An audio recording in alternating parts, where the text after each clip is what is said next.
Salam TV Desa Banyumas. TV Desa Banyumas mengabarkan kebaikan dan memberikan kebaikan untuk desa. Bersama TV Desa Banyumas, kita akan sama-sama menelusuri, memberikan informasi dan memberikan liputan kegiatan yang berada di desa-desa, khususnya yang ada di desa Kabupaten Banyumas. Perlu kita ketahui bahwa sebuah desa adalah bagian terpenting bagaimana sebuah pembangunan negara kesatuan Republik Indonesia. Untuk itu, TV Desa Banyumas akan memberikan liputan khusus tentang perkembangan pembangunan desa di Kabupaten Banyumas.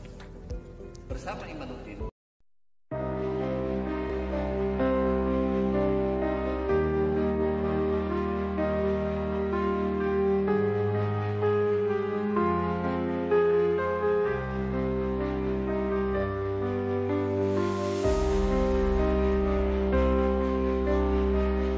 Wabarakatuh. Selamat pagi. Salam berjumpa kita di ruang Cakap Isi Desa. Kita makin cakap, desa makin mantap. Saya Imanuddin, host ruang Cakap Isi Desa. Pada hari ini kita akan membahas materi yaitu pendampingan perhutanan desa di episode 328 dengan narasumber Bapak Ivanovic Agusta, Kepala BPI Kemendesa Pembangunan Daerah Tertinggal dan Transmigrasi, dan Bapak Muhammad Hussein, MSI, yaitu Koordinator Percepatan Perhutanan Sosial KHDPK, yaitu kelola hutan dengan pendekatan khusus. Salam sehat dan salam berkah untuk seluruh kerabat isi desa.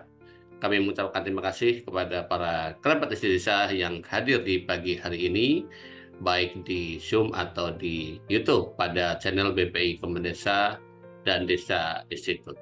Untuk pagi hari ini, alhamdulillah sudah hadir beliau narasumber Pak Muhammad Hussein, dan tentunya nanti akan hadir pula beliau Pak Ivanovic Agusta. Sebelum saya menyapa beliau Pak Hussein dan Pak Ivan, sedikit saya sampaikan beberapa hal yang harus kita pahami bersama, bahwa perhutanan desa ini di dalam Undang-Undang Nomor 3 Tahun 2024 itu, yaitu tentang perubahan kedua atas Undang-Undang Nomor 6 Tahun 2024 tentang desa, disebutkan perhutanan desa adalah sistem pengelolaan hutan secara lestari oleh desa dan garis miring atau masyarakat desa yang berada di dalam dan garis miring atau di sekitar kawasan hutan untuk meningkatkan kesejahteraan ekologi dan sosial.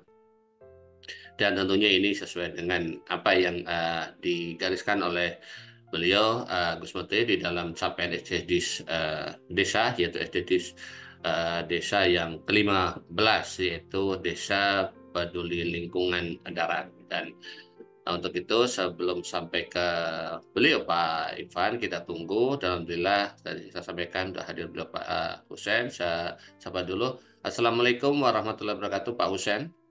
Waalaikumsalam warahmatullahi wabarakatuh. Sehat selalu Pak Imanuddin. Alhamdulillah Pak. Alhamdulillah kita bisa berjumpa, dan tentunya ini suatu keberkahan bagi kita semua, karena perlu kita ketahui Pak Hussein adalah sebagai koordinator yang tadi saya sampaikan, dan tentunya kami semua yang hadir di ruang Cakap Desa ini membutuhkan sekali ilmu-ilmu kayak apa sih, karena kemarin kita membahas tentang persiapan tentang perhutanan desa, dan pada pagi hari ini telah hadir seorang materi yang tepat, yaitu pendampingan. Untuk itu waktu sepenuhnya saya berikan ke Pak Hussein. Saya persilakan Pak Hussein. Oke, baik Pak Imanuddin, terima kasih. Assalamualaikum warahmatullahi wabarakatuh semua pemirsa yang mengikuti sesi ini. Langsung saja kami melanjutkan apa yang menjadi tema dari pembicaraan kita pagi hari ini, terutama adalah terkait dengan adanya pendampingan yang harus diberikan kepada teman-teman petani, terutama petani desa yang mendapatkan hak kelola. Sebelumnya perlu saya ceritakan bahwa memang di berbagai tempat ada beberapa hak kelola yang dengan pendekatan KHDPK tadi disampaikan, yaitu untuk kelola hutan dengan pendekatan khusus. karena memang pengelolaan ini sangat dibutuhkan dengan kondisi hutan yang sudah sangat terbuka ya. Hutannya tinggal 15%, sehingga keterbukaan kanopi ini akan sangat mengganggu beberapa iklim, ada iklim mikro, makro, kemudian iklim global dan sebagainya. Saya kira ini menjadi bagian dari pengelolaan yang harus diserahkan ke masyarakat tepian hutan, yaitu masyarakat. Oleh sebab itu, hal yang pertama adalah mengenai hak akses kelola. Saya pikir ini bentuk legalitas yang penting karena selama ini masyarakat tidak memiliki hak kelola. Hak ini secara legal akan memberikan sebuah kepastian hukum supaya masyarakat bisa mendapatkan hak kelola, terutama di PSK HDPK.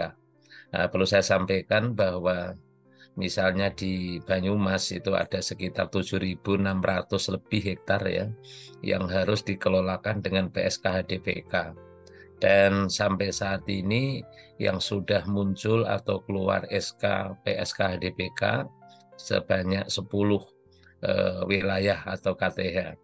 Oleh sebab itu dalam rangka untuk menindaklanjuti adanya hak akses kelola ini, tidak sekedar mendapatkan hak akses kelola, namun keberlanjutan yang jauh lebih penting, mau diapakan dan bagaimana prosesnya. Karena saya yakin pengelolaan ini harus mencapai ya kelola ekonomi untuk kesejahteraan masyarakatnya, kemudian kelola ekologi untuk bisa mendapatkan sebuah kelestarian lingkungannya, dan juga kelola sosial sehingga dinamika sosial yang ada menjadi justru empowering masyarakat ini bisa menjadikan sebuah dinamika masyarakat, keterlibatannya, kepeduliannya terhadap lingkungan ini semakin meningkat. Kemudian berlanjut dari pendampingan, maka dengan 10 yang sudah ada di wilayah Banyumas, ya kami harus melakukan pendampingan dan ini harus dilakukan karena harus membentuk atau menyusun dari tahunannya RKT, kemudian masa 10 tahunan. Ini saya yakin petani di sekitar hutan tidak mungkin untuk bisa menyusun dengan baik. Oleh sebab itu, keberadaan pendamping sangat diperlukan. Nah, ada 3 pendamping memang selain ASN, dan juga di Kabupaten Banyumas berusaha sebagai rasa tanggung jawab kami mendampingi melalui NU, karena ada PKS antara KLHK dengan PBNU, maka sebagai turunannya kami mendampingi sampai mengusulkan pendamping mandiri. Sehingga dengan adanya pendamping mandiri ini sebagai bentuk rasa tanggung jawab kami, supaya kami bisa mendampingi petani-petani yang mendapatkan hak akses kelola. Namun demikian, kami yakin bahwa pendampingan kami tidak asal-asalan karena ini menjadi sebuah pertanggungjawaban kami. Persyaratannya tetap saya penuhi. Ada persyaratan kompetensi teknis, ada kompetensi manajerial, ada kompetensi umum. Ini menjadi bagian yang harus dimiliki. Misalnya kompetensi teknis, harus mengetahui pengetahuan tentang kehutanan, pertanian, perikanan, peternakan misalnya. Pengembangan usaha mikro dan menengah, termasuk pemberdayaan masyarakat dan lingkungan hidup yang ada. Sedangkan kompetensi manajerial harus mampu berkomunikasi dengan baik, mampu berkoordinasi, mampu untuk beradaptasi terhadap kondisi sosial yang ada di lingkungan pendampingannya. Sedangkan kompetensi umum yang sangat saya tekankan adalah kemampuan mengoperasikan komputer, karena saat ini sangat mustahil kalau ada koordinasi kita tanpa menggunakan jaringan komputer ini. Termasuk pada saat ini kita harus daring misalnya. Kemudian minimal pendidikannya adalah SLTA. Kebetulan kami dari PCNU rata-rata sudah S1, bahkan ada yang S3.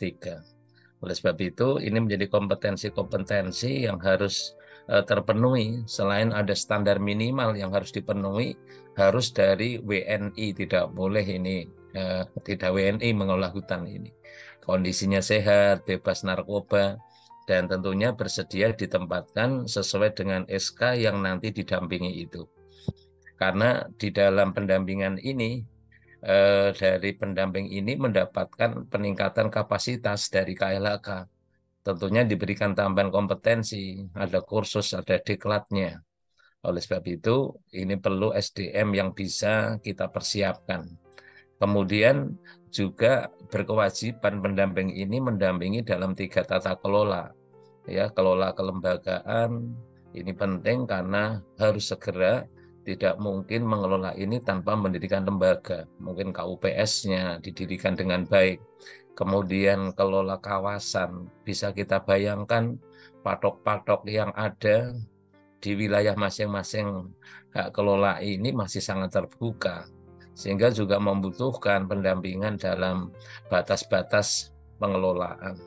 Dan yang ketiga adalah mendampingi dalam bidang usaha. Tentunya ini menjadi kelola ekonomi yang harus disesuaikan dengan potensi mapping yang ada. Nah, ini sangat penting untuk bisa diketahui sehingga siapapun yang nanti akan menjadi bagian pendamping ini tentunya menjaga kelestarian hutan dan masyarakat pun akan sejahtera. Demikian yang kami lakukan dan ini semoga menjadi sebuah gerakan dan kami harapkan ini mumpung juga dengan hubungannya Kemendes karena wilayah-wilayah hutan ini juga mau tidak mau teritorialnya secara administrasi ada di desa. Dan bahkan di Banyumas ini dari 10 yang memiliki SK pengelolaan, 8 menjadi HD hutan desa dan 2 menjadi HKM hutan kemasyarakatan. Tentunya kami membutuhkan goodwill nantinya bagaimana anggaran desa ini bisa bersinergi di dalam pengelolaan PS. Saya yakin ini perlu adanya kebersamaan sehingga nanti PS yang sudah dikeluarkan izin kelolanya ini tidak justru nanti salah arah, salah kelola yang tidak seperti harapan menjadi hutan lestari, masyarakat sejahtera. Saya kira sementara itu Pak Imanuddin yang bisa saya sampaikan. Oke, terima kasih Pak Husen atas penjelasan di awal dan tentunya kiranya Pak Husen bisa berbagi apa sih yang menjadi bukti dari apa tindak lanjut setelah kita apa namanya oh ini di Banyumas ada masuk perhutanan yang harus kita dampingi. Tentunya kan tidak hanya sekedar kita datang gitu kita ngaku-ngaku aja gitu, tapi mungkin tadi disampaikan ada sebuah prosedur, ada sebuah kompetensi yang harus dikuasai dan tentunya ada sebuah terakhir itu legalitas. Semua kiranya Pak Husen bisa menampilkan apa namanya buktinya kayak apa sih gitu. Monggo Pak. Iya, memang ketika mendampingi ini juga kita harus betul-betul bisa bersama-sama melakukan mapping dengan KTH kelompok tani hutan ya di wilayah-wilayah masing-masing untuk kita bantu membentuk nantinya RKT-nya. Apakah potensi yang ada di sini seperti apa? Memang untuk agroforestry-nya, untuk ekowisatanya, mungkin ada hutan produksi terbatasnya. Ya kita harus kelola sesuai dengan potensi yang ada. Bahkan kita harus memiliki kebersamaan, misalnya yang sudah kami datangi, kami ada di berbagai tempat misalnya, eh, bisa kita eh, share screen ya, bisa Pak Udin ya. Bisa Pak. Oke, Langsung saya aja share coba screen. untuk share screen untuk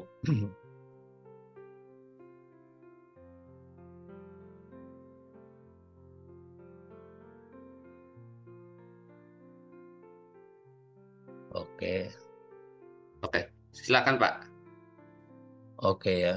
Oke. Baik Pak Imanuddin, baik di kami, maaf ini ya, kami misalnya saya beri contoh bahwa kami melakukan pendampingan yang ada. Nah, misalnya saya berikan contoh, kami hadir di tempat tapak kegiatan di wilayah PSK HDPK. Kebetulan ini di wilayah Geduren misalnya. Kami memandang di sini yang sedang potensi dengan agroforestry-nya yang sudah kami lakukan adalah kopi dan juga buah, yaitu untuk buah apokat yang ada. sebagian juga durian. Nah, ini menjadi bagian mana wilayah konservasi karena memang untuk pengelolaan ini harus melihat kita tidak menebang pohon, kalaupun dia tegakkan ya kita ambil hasilnya. Yang banyak kita lakukan misalnya adalah aren ya, arenisasi. Ada di wilayah lain nanti ada menanam 1.000 aren, kemudian aren ini saya yakin juga berfungsi untuk menjaga hidrologinya, kadar air yang baik ini sangat penting. Pengetahuan ini harus diberikan ke masyarakat supaya akan terjaga fungsi hutan sebagai nilai hidrologi tanah sehingga tidak akan kekurangan air. Demikian juga tanaman-tanaman yang kami ambil hasilnya, tanaman buah yang berpotensi, misalnya ada pete, yang juga pete ini juga berfungsi untuk wilayah daerah yang untuk harus disuburkan karena pete ini termasuk golongan leguminosa yang bisa menyuburkan tanah, tapi petenya hasilnya cukup memiliki nilai ekonomi misalnya, dan juga mungkin tanaman-tanaman yang lainnya. Namun sebagian besar kami memang masih ke penanaman untuk misalnya yang di area peternakan itu berhektar-hektar ini ya yang murah dan segera kita kelola adalah penanaman rumput untuk hijauan makanan ternak, sehingga ini juga menjadi bagian penting sehingga masyarakat di sini bisa kelola ekonominya, kemudian pupuknya bisa menyuburkan wilayah hutan itu, ekologinya akan terjaga. Sedangkan di kelompok-kelompok peternakan membentuk KUPS-nya, saya yakin ini menjadi bagian pengembangan, kelola ekonominya kena, kelola ekologinya kena, dan pemberdayaan KUPS-nya untuk kelola sosial juga demikian. Saya kira demikian contoh konkret yang saya lakukan, Pak Udin, supaya kita memiliki gambaran yang jelas. Jadi tetap harus dimappingkan sesuai dengan potensi yang ada. Dan ada juga misalnya di wilayah dekat Baturaden, di Tengtung, kemudian di wilayah Ketenger dan sebagainya yang berpotensi ekowisata, ya kita kembangkan ekowisata, bahkan juga edowisata untuk pendidikan misalnya, karena ini juga penting harus kita buat supaya nilai dari pelestarian hutan ini juga akan semakin holistik dan komprehensif. Saya kira demikian Pak Oke, Imanuddin oke, ya, Pak. saya stop screen ya. Oke, terima Hmm. kasih Pak. Sekiranya tadi ada terlihat di sebuah situ ada surat mungkin dari KLHK itu Pak. Mungkin apa namanya seluruh kerabat di situ ingin tahu seperti apa sih bentuk bentuk surat apa namanya sebagai hak pengelolaan atas hutan di perhutanan desa itu. Dan tentunya ini mungkin bisa di-sharekan gitu ya. Kalau yang didampingi oleh Pak Hussein itu sama rekan-rekan itu adalah apa namanya bisa diperlihatkan misalnya itu adalah tadi di Keturen gitu ya. Siapa sih yang Hmm. mengelola, terus surat KLHK-nya seperti apa, terus wilayahnya di mana gitu kan kita juga perlu tahu karena mungkin kan tadi ada 3 pengelola gitu ya, bisa mandiri bisa oleh kelompok nah gitu Pak. Silakan. Baik Pak Imanuddin, mungkin saya share screen lagi di wilayah-wilayah yang memang sudah turun SK pengelolaannya ya.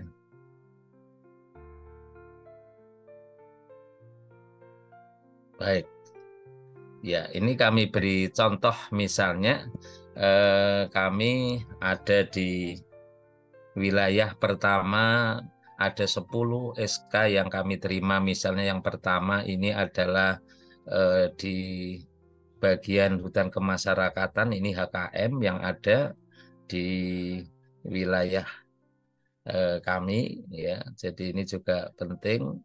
Kemudian ada hutan lagi kemasyarakatan, pengelolaan hutan ini. Jadi ini adalah contoh-contoh yang kami 10 SK yang sudah ada ya. Ini misalnya ada hutan desa di daerah kawasan hutan dengan pengelolaan khusus di Karangmangu, Baturaden misalnya seluas 349 hektar. Jadi ini juga seluruh SK ini sudah jelas kewilayahannya. Oleh sebab itu kalau kita lihatkan semuanya ini dari 10 kami dampingi ya, kemudian ini juga. Nah, ini adalah ada di kawasan Ketenger ya, seluas 493 tadi.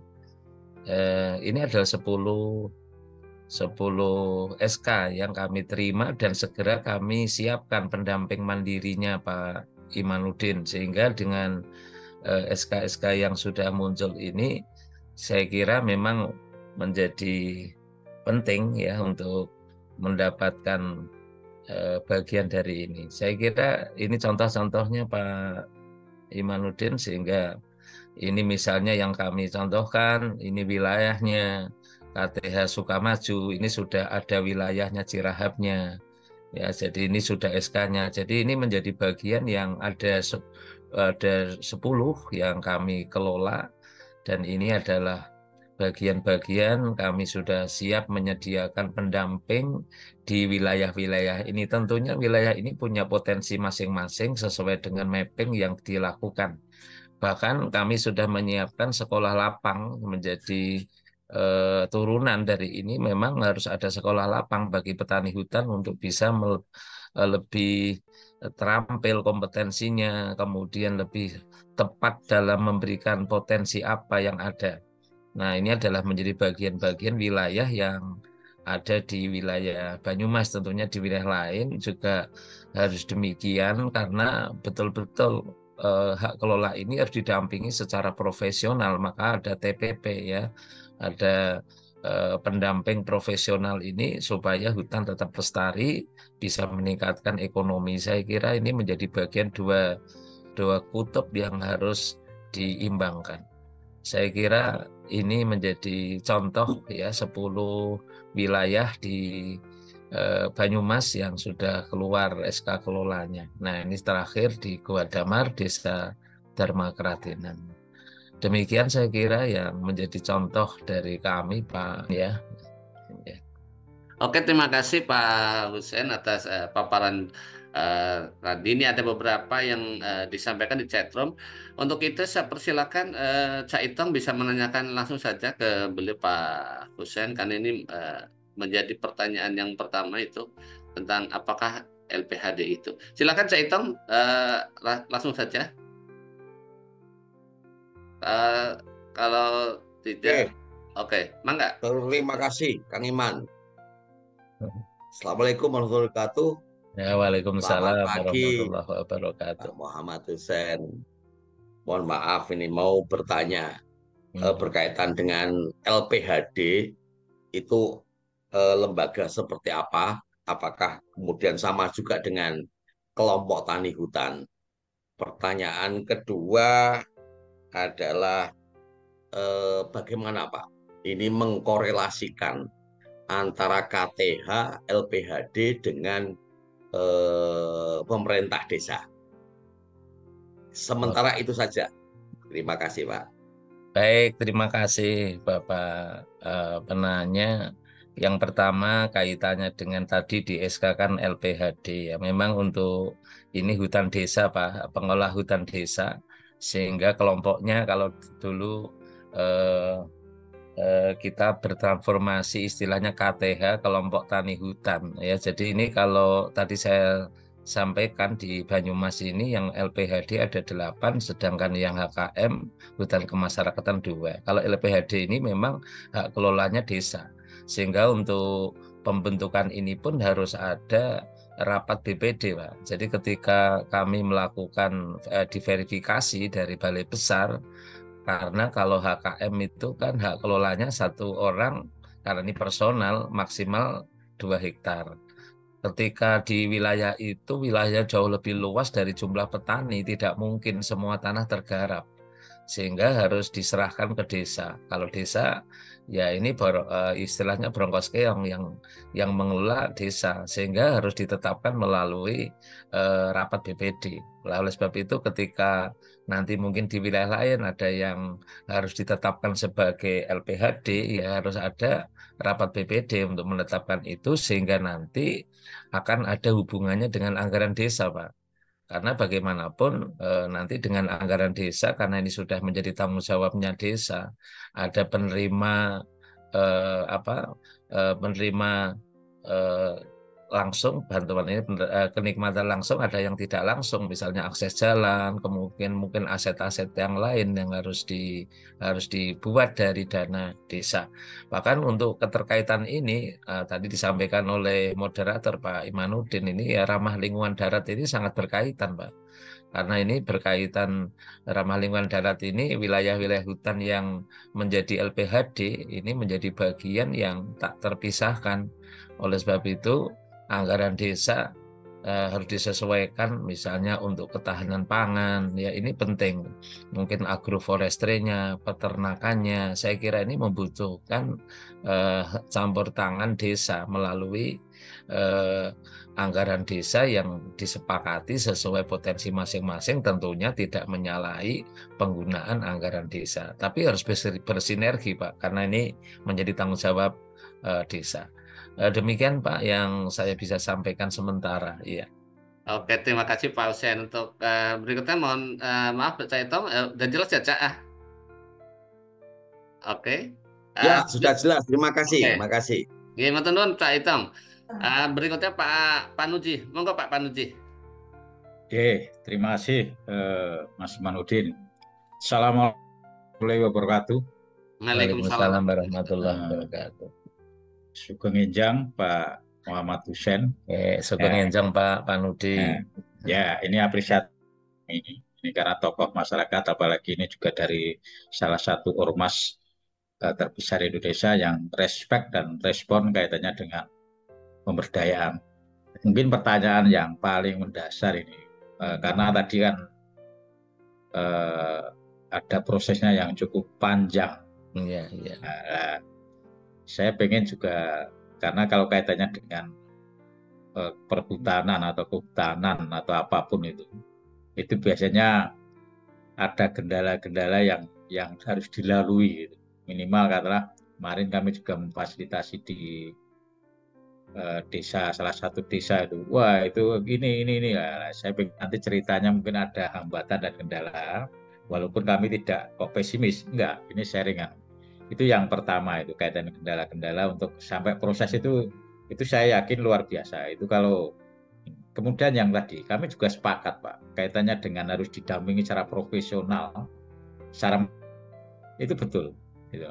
Kemudian tadi yang LPHD tadi yang harus bekerja sama dengan desa, justru ini sinergitasnya perlu Pak. Bahkan nanti saya hanya beri masukan, ketika memang desa tersebut sudah ada BUMDesnya, badan usaha milik desanya, saya kira ini akan katakanlah, karena kalau desa mungkin kerjasama oke, tapi kan cara pengelolaan, cara usahanya dan lain-lainnya, alangkah bagusnya nanti kalau itu sudah ada badan usaha milik desa, karena di undang-undang yang terbaru yaitu perubahan undang-undang desa dari nomor 3 itu kan kerjasama juga BUMN, BUMD dan BUMDes. Saya kira nanti lebih karena tadi ada kaitannya, ya, saya kira cukup menantang itu. Ada kawasan, ada tata kelola ada kaitannya dengan usaha. Ini sinergisnya saya sepakat itu bahwa nanti ini hanya masukan kalau itu tadi Pak, tapi kendala-kendala itu yang saya penting, dan saya yakin saya tidak tahu goalnya secara keseluruhan. Walaupun itu nanti untuk kesejahteraan masyarakat, untuk saya yakin untuk kelestarian lingkungan dan lain-lain. Tapi goalnya ya mungkin untuk katakanlah desa, warga desa juga lembaga yang menangani ini. Itu dulu aja Pak. Terima kasih Pak Hussein. Oke, mantap Pak. Baik. Terima kasih Pak Panudi ya, tentunya tidak ada usaha tanpa kendala tentunya Pak ya, karena kami datang bukan lembaran putih yang kosong ya, semua sudah ada pekerjanya, semua sudah, kan ini dalam satu wilayah hanya berbeda posisi dan statusnya Pak. Maka kami awal mendatangi wilayah kami dengan 3 prinsip. Kami ingin, karena kami ditunjuk menjadi percepatan untuk mendapatkan hak akses kelola PSKH DPK, kami tentu datang langsung untuk bisa melihat situasi hutan ini digarap oleh siapa, kemudian bagaimana kondisi. Ini penting sekali karena jangan sampai ada konflik sosial ya. Ini bukan wilayah hutan kosong ini. Oleh sebab itu ini sangat penting memetakan. Bahkan kami justru bersinergi ini saya balik. Mereka-mereka justru butuh kami karena apa? Selama ini mereka mengelola tanpa legalitas, Pak. Ya, ini yang penting. Sulitnya bukan main mendapatkan legalitas, apalagi dulu yang masih dikelola dengan bersamaan perhutani gitu kan. Kalau prinsip prinsip untuk KHDPK ini kan hutan dengan kondisi yang ibaratnya kalau di rumah sakit ini sudah menjadi masuk IGD gitu ya Pak. IGD ini harus segera untuk ditangani oleh masyarakat ya, bukan lewat perhutani, karena ini masyarakat di sekitarlah yang menjaga dan masyarakat sekitarlah yang mendapatkan hasil dari apa yang nanti bisa kelola bersama. Oleh sebab itu, kami ada 3 kategori. Kami mengurus hak izin kelola ini yang tanpa masalah, Pak. Tidak ada gesekan, itu saya dulukan. Kemudian yang kedua, jika memang ada konflik sedikit hak kelola, ya, kalau dia kemudian membutuhkan, kami mediasi. Justru dia butuh. Tapi ketika kenceng konfliknya ini secara regulasi dan melelahkan, saya tinggal, Pak. Oleh sebab itu kami cepat 10 ini selesai. Kami itu yang tanpa masalah. Kami harus kita kategorikan dulu. Karena wilayah interseksi ini penting karena ada wilayahnya sama, penggarapnya di situ. Kemudian juga ini akhirnya mendapat hak akses kelola, yang lain tidak. Ini kan juga di masyarakat itu tidak semuanya kalau ada yang bahagia itu semuanya ikut mendukung, Pak. Mungkin sebaliknya, saya kok nggak dapat gitu ya. Nah, ini filosofi kami dalam mengusulkan. Dan yang kedua, walaupun belum bisa mendapatkan SK akses kelola, memang sebaiknya tetap segera dikelola. Segera dikelola. Ya, segera dikelola ini maksudnya harus ada aktivitas yang mendukung, Pak. Karena ternyata ketika divisitasi oleh balai besar, Pak, itu justru yang akan menjadi nilai positif ketika hutan itu sudah dikelola, Pak. Sehingga kalau hutan itu posisinya sudah dikelola oleh masyarakat, ya insya Allah ini menjadi bagian penting bahwa SK hak kelola ini lebih mudah daripada masih hutan yang tidak tersentuh siapa-siapa gitu. Nah, oleh sebab itu kami sarankan memang kita harus mengurus SK hak kelola. Namun demikian bukan berarti yang tidak mendapat atau yang belum mendapat hutannya dibiarkan rusak. Kelompok-kelompok yang ada diberdayakan untuk bisa mengelola dengan baik dulu. Sehingga ini penting karena untuk kelola sosial ini kadang yang lebih sulit, Pak. Jadi kalau ada kelola ekonomi, kelola ekologi, tapi pelakunya adalah orang. Dan ini yang kadang-kadang semua berkepentingan ya dari berbagai pihak di zaman lama lah ya. Karena kami NU hadir ini kan kami ini netral, Pak, tidak punya kepentingan yang sifatnya langsung ya. Kami ingin NU hadir untuk membangun peradaban. Membangun peradaban ini sebagian besar dari hutan ya, karena wilayah kita hutan.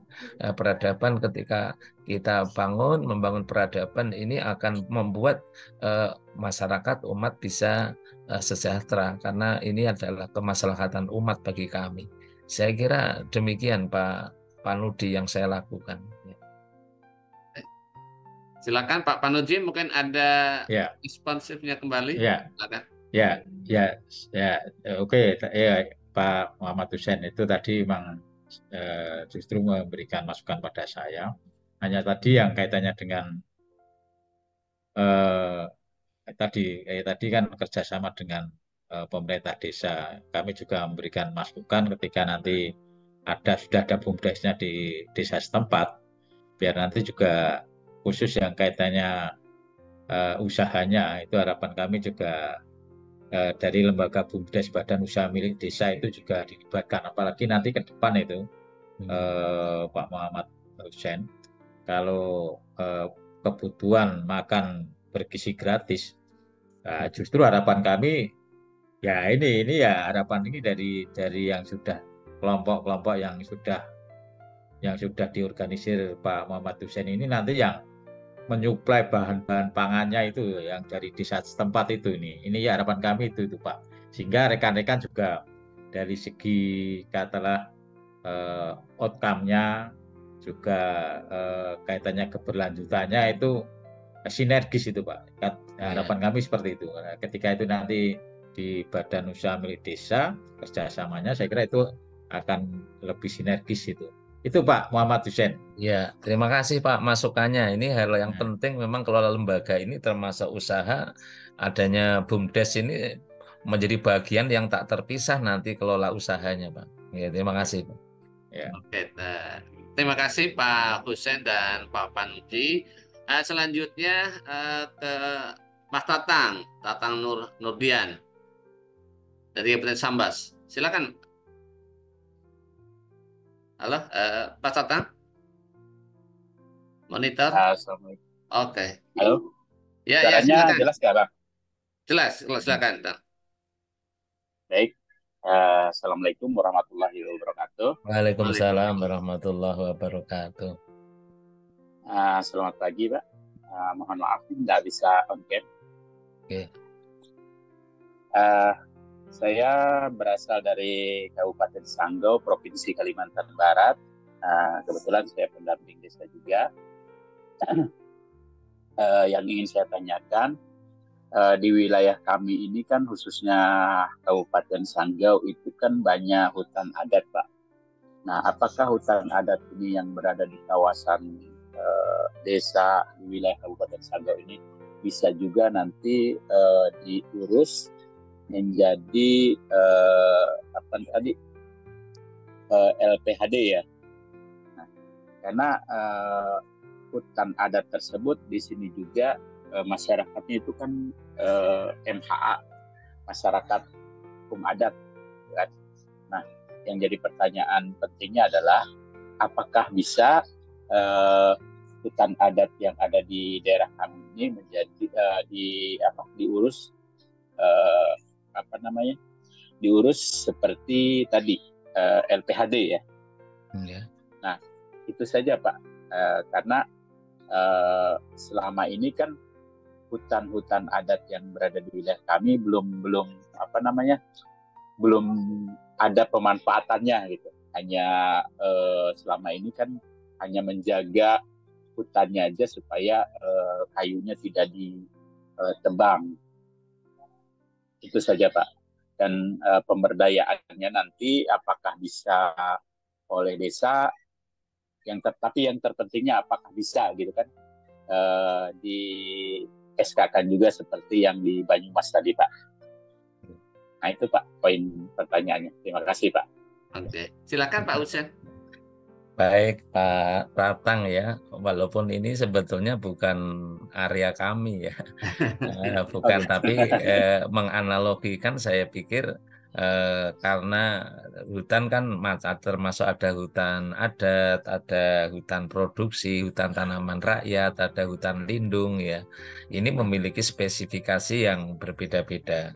Tentunya di dalam pengelolaan, kalau memang ini hutan adat kan notabene di wilayah desa kemasyarakatan. Kalau memang sudah memang seperti yang dulu ini kan ada transformasi berbagai tipe hutan, Pak. Yang misalnya dulu Kulin KK menjadi KKP, KKPP gitu ya.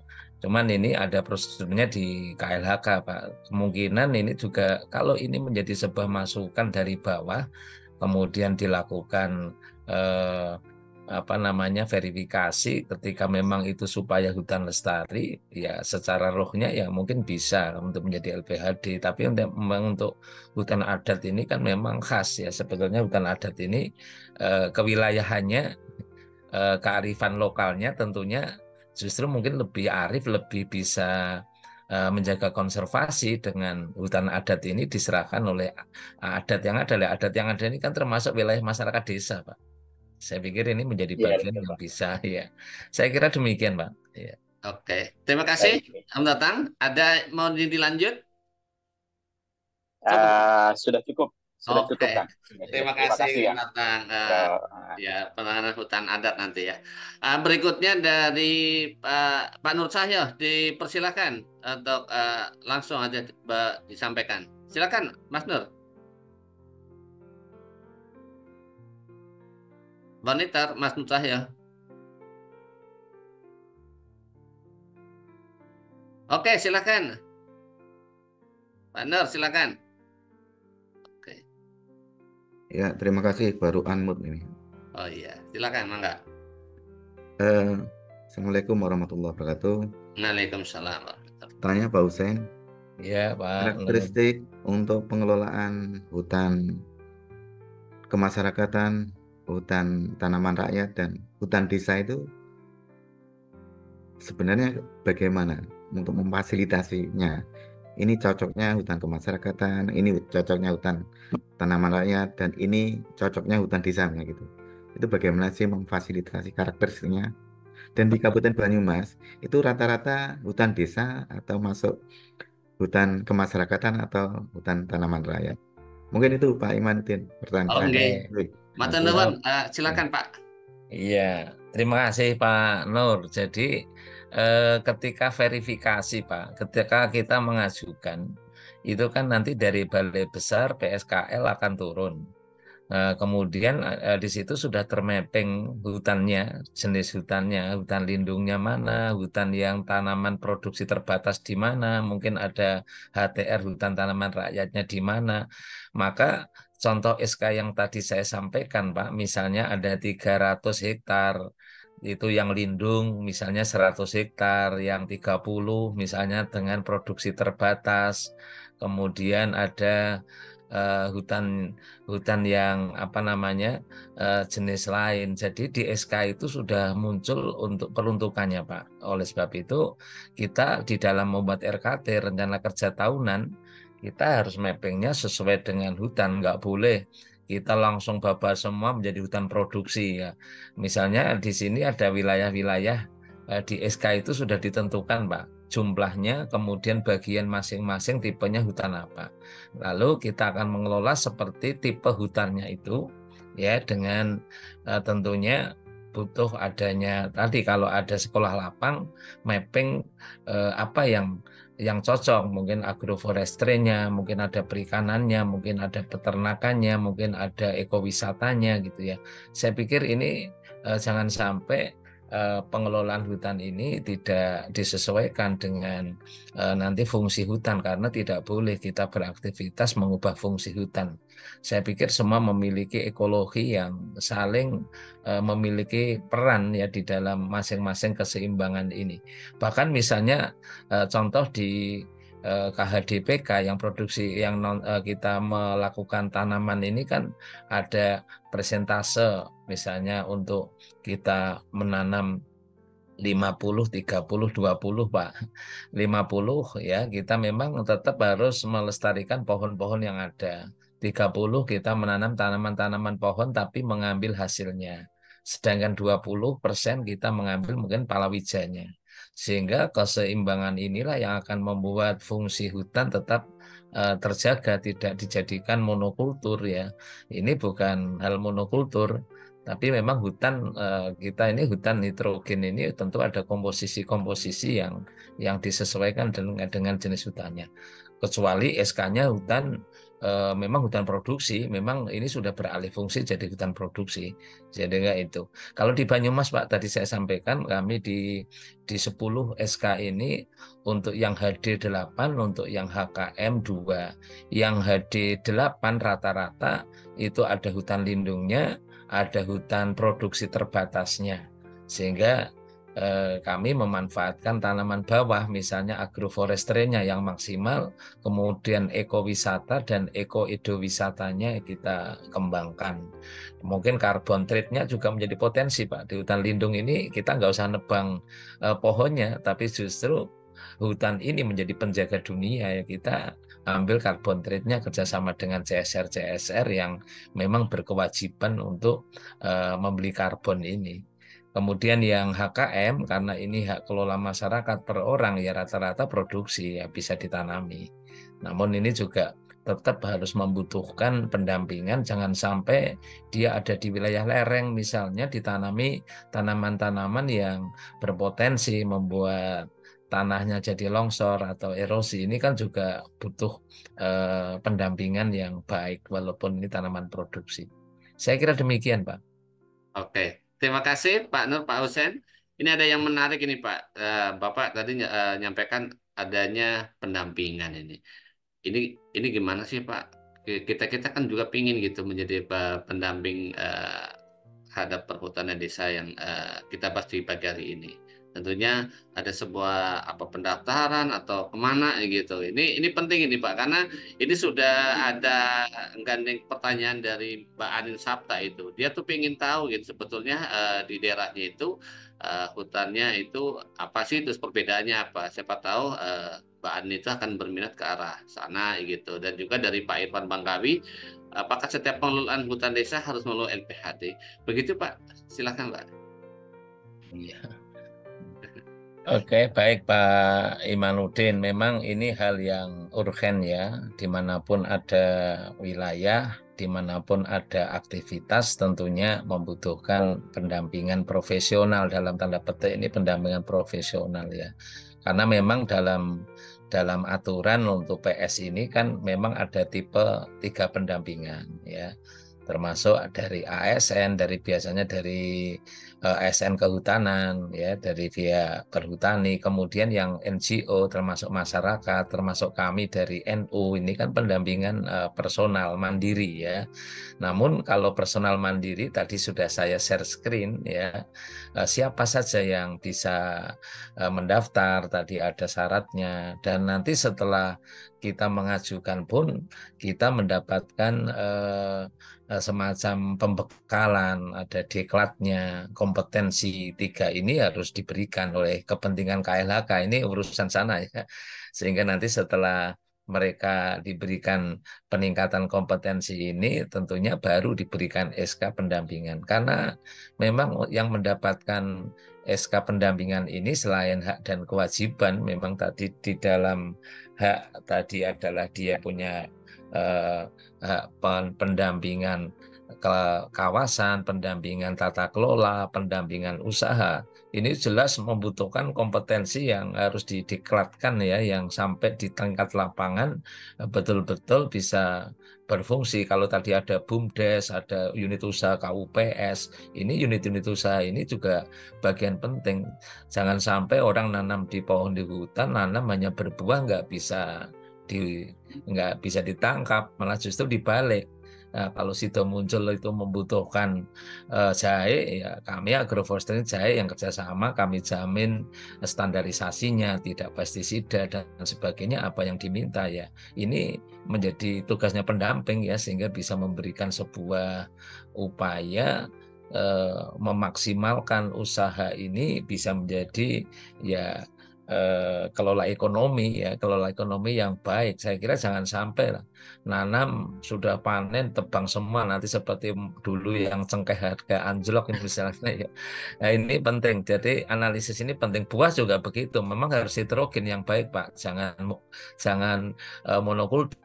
Jadi kalau yang hidrogen ini, selain sifat hidrogen ini dalam ekologi sangat membuat keseimbangan, tapi hidrogen ini secara ekonomi juga kita tidak overproduct, kita bisa memberikan pasar yang lebih banyak ya. Ini pendampingan ini penting sekali, sehingga kalau tadi disampaikan menjadi pendamping ini ya, tugas itu yang paling berat, bahkan mencari link-link Pak, link CSR, link mana yang bisa membiayai. Kalau kami misalnya ke Basnas, ke APBD, kemudian ke perbankan ya, kita usahakan mencari program-program dari KTH, kelompok tani hutan ini, yang bisa dimasukkan, ujung-ujungnya adalah untuk bersama-sama melestarikan hutan ya. Jadi ini menjadi bagian yang penting. Demikian Pak yang bisa saya sampaikan. Matur nuwun Pak Husen. Ini kalau kita gitu ya, ini kan di sini para pemberdaya nih Pak. Di sini ada BPD, ada Pemdes, ada lembaga yang lain.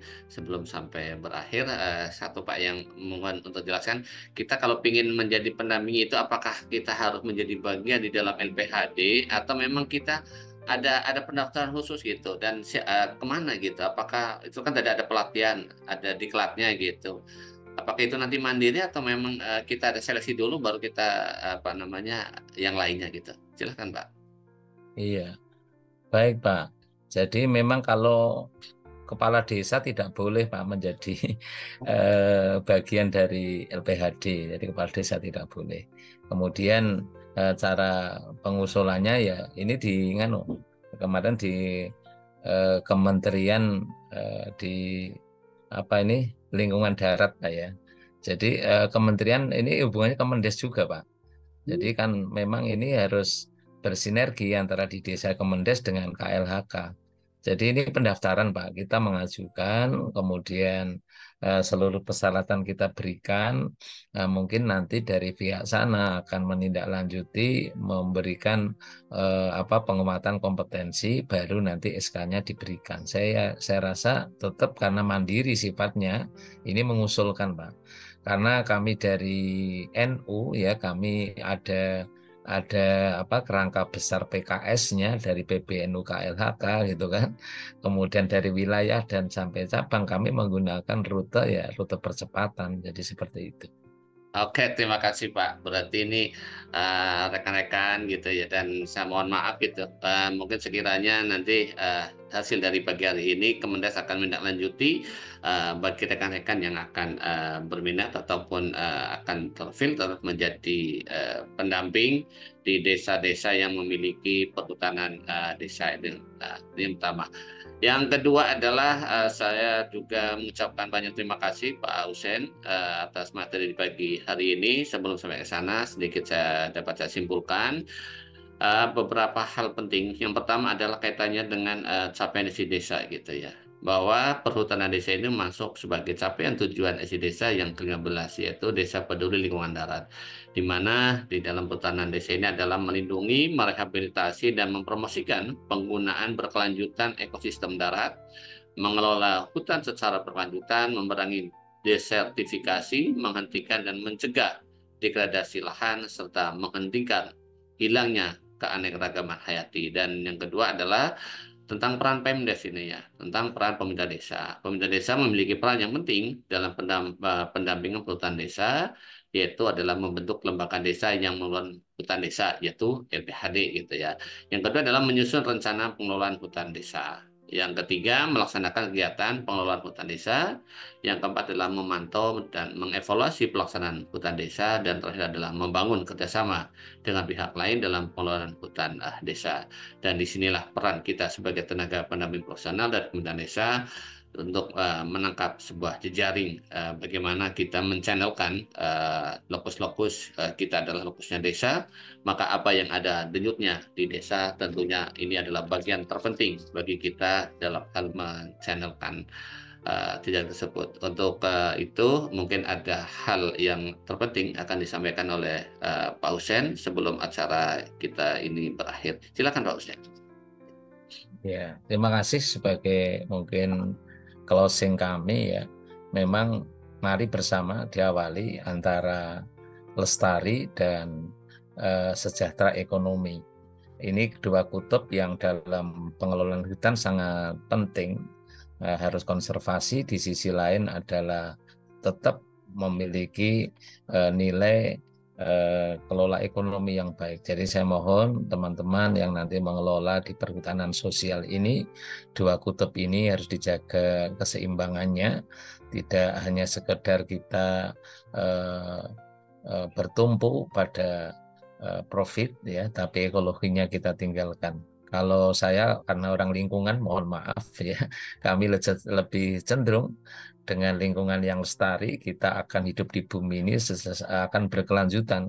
Saya yakin kalau orang lingkungan ya kita akan diberikan kehidupan. Bahkan saya memiliki 3 hal. Hutan itu bisa dibaca, hutan itu menjadi Tuhan ketika lestari, memberi kehidupan, tapi hutan bisa jadi hantu jika kita rusak. Karena kalau hutan ini rusak, siapapun orang akan kena imbasnya seluruh dunia. Karena ini global ya, sifatnya global. Jadi saya kira jadikanlah hutan menjadi sumber penghidupan yang berkelanjutan bagi kita semuanya. Ada program yang kita harus sustainable development, kita harus berkelanjutan tidak hanya saat ini, tapi untuk anak cucu kita, generasi yang akan datang. Saya kira demikian sebagai penutup kami. Oke.